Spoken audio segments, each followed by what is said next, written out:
고등학교 영어 내신에서 어떻게 하면 1등급을 받을 수 있을지에 대한 말씀을 드리려고 하고요.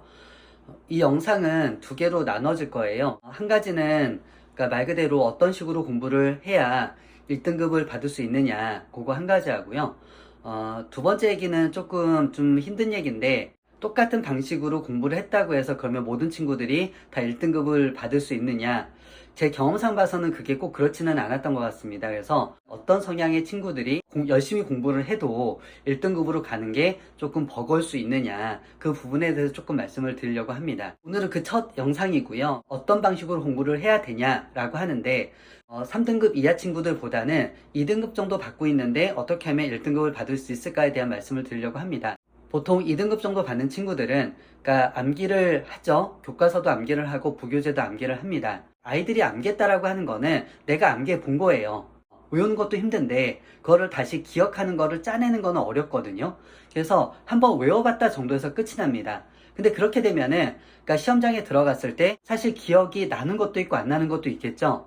그러니까 일부 문제는 내가 한번 외워봤기 때문에 정확하게 푸는 문제들도 있겠지만은 정확하게 기억이 나지 않기 때문에 헷갈리거나 틀릴 수 있는 문제들이 있단 말이죠.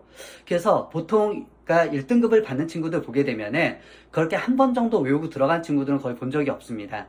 혹은 한 번을 외웠다 하더라도 정확하게 기억할 수 있는 기억력이 있으면 좋겠죠. 그러면 한 번만 외워도 상관없는데 대부분의 친구들은 그랬던 것 같지는 않고요. 그러면은 보통 두 번, 세 번 정도를 외워서 내 그 지문을 정확하게 알고 들어가야 되는 거죠. 가령 영어로 본다고 하게 되면 접속부사를 묻는 문제들이 출제가 되는데 접속부사가 만약에 그러니까 모의고사로 보면 한 3개 정도에서 ABC로 내놓을 수가 있겠지만은 학교 시험은 뭐 5개까지 내는 경우들이 있거든요. 그럼 그 5개를 교과서나 부교재에 있는 똑같은 부분들을 내느냐? 그건 아니란 말이죠. 그러면은 그 똑같은 부분이 아니기 때문에 내가 만약 교과서든 부교재를 정확하게 기억을 하고 있으면 그거를 선생님들이 변형을 시켰을 때 그냥 이거 비슷한 거네 같은 거네 해서 처리가 빨리 되거든요. 그런데 그거를 한 번 정도 외워서 정확하게 기억이 나지 않는 친구들은 그걸 또 다시 또 들여다 봐야 되잖아요. 시험을 보는 데 있어서 정확도가 떨어지게 되고 또 시간 투자도 많이 되기 때문에 사실 1등급까지 올라가는 게 쉽지가 않습니다.